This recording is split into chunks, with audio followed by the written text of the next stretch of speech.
Yes, kabar baik. Persebaya bisa bernafas sedikit lega. Laga lawan Persis ditunda, jadi punya waktu untuk persiapkan tim.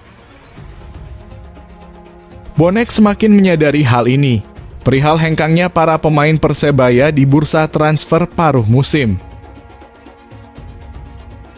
Gerak cepat, langsung depak 10 pemain. Manajemen ketar-ketir di geruduk Bonek atas hasil buruk Persebaya di putaran pertama. Mantap Coach Uston. Yo iki pelatih mental juara. Coach Uston ngomong begini di hadapan ratusan bonek yang demo.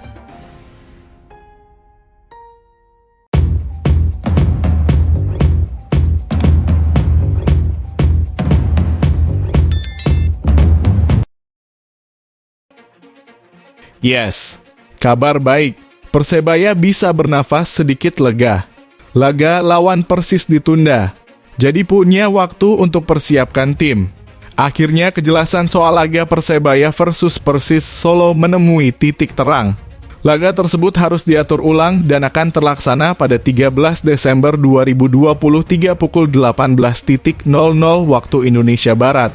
Pengumuman terkait mundurnya jadwal pertandingan juga sudah diunggah di akun Instagram Persebaya Surabaya. Persebaya versus Persis Solo yang sedianya digelar pada tanggal 2 November 2023 DITUNDA. Dikarenakan Stadion Gelora Bung Tomo dipergunakan untuk Piala Dunia U17, sementara Gelora Joko Samudro juga terdapat agenda lain. Tulis akun @official Persebaya soal jadwal pertandingan. Mereka juga mencantumkan jadwal pengganti untuk laga tersebut. Jadwal baru 13 Desember 2023, 18.00 waktu Indonesia Barat, tambah akun resmi Instagram Persebaya. Padahal laga itu adalah laga perdana putaran kedua Liga 1 2023 per 2024. Tapi karena persiapan Piala Dunia, kedua tim harus mengalah untuk pertandingan ditunda.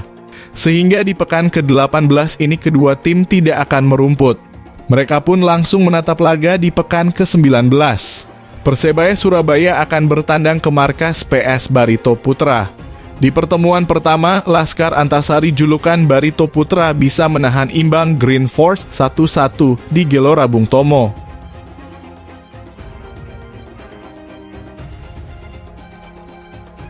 Bonek semakin menyadari hal ini, perihal hengkangnya para pemain Persebaya di bursa transfer paruh musim.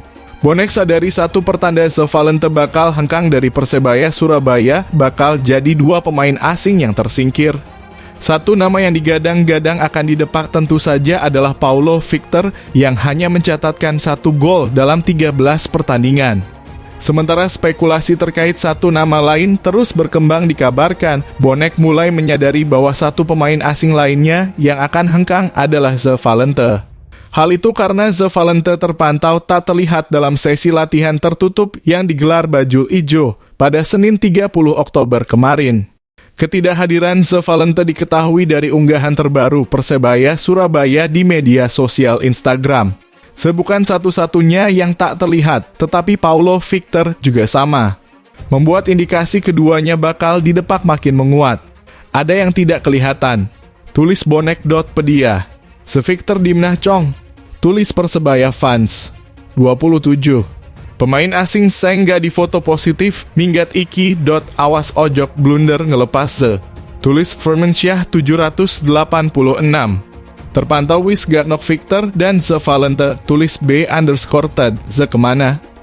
Tulis Hamam 27. The Valente sama Victor ya min 2 pemain asing yang OUT.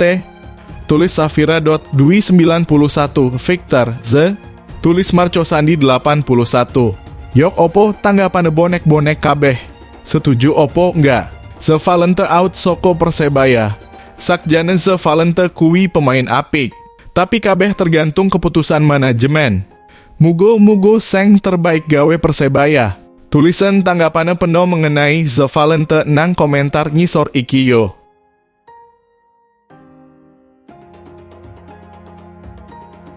Gerak cepat, langsung depak 10 pemain. Manajemen ketar-ketir di geruduk Bonek atas hasil buruk Persebaya di putaran pertama. Demo bonek di kantor manajemen Persebaya membuahkan hasil. Pihak manajemen menerima 4 poin tuntutan bonek yang disampaikan. Direktur Operasional Persebaya Chandra Wahyudi menanggapi tuntutan para bonek tersebut. Chandra mengatakan manajemen akan mengeluarkan sikap tegas atas hasil minor Persebaya dalam beberapa laga terakhir. Pertama, manajemen dan tim pelatih akan mengevaluasi 10 pemain. 8 lokal sisanya asing dengan berbagai pertimbangan. Ini salah satu perubahan putaran kedua, ujar Chandra di depan ratusan bonek. Senin 30 Oktober 2023. Dalam orasinya, bonek juga menuntut manajer Yahya Al-Katiri untuk out. Mengenai hal itu, manajemen Persebaya menyebut pihaknya juga akan melakukan evaluasi sesuai target. Kami manajemen juga punya ukuran sendiri soal manajer, pasti kami evaluasi seperti halnya pemain. Tanpa dituntun mundur pasti manajer kami mundur jika tidak bisa memenuhi target, sambungnya. Sebelumnya, ratusan bonek menggelar aksi demonstrasi di kantor manajemen Persebaya di Surabaya Town Square, Senin 30 Oktober. Dalam aksinya itu, bonek menuntut sejumlah poin kepada manajemen Persebaya. Tuntutan itu tidak terlepas dari performa Persebaya yang merosot belakangan ini. Klub berjuluk Bajul Ijo itu kalah dalam 3 laga pamungkas ketika menghadapi Persib Bandung, Bali United, dan Persik Kediri. Akibatnya Persebaya saat ini tercecer di papan tengah klasemen sementara Liga 1. Reva Adide KK menempati urutan ke-11 dengan koleksi 22 poin.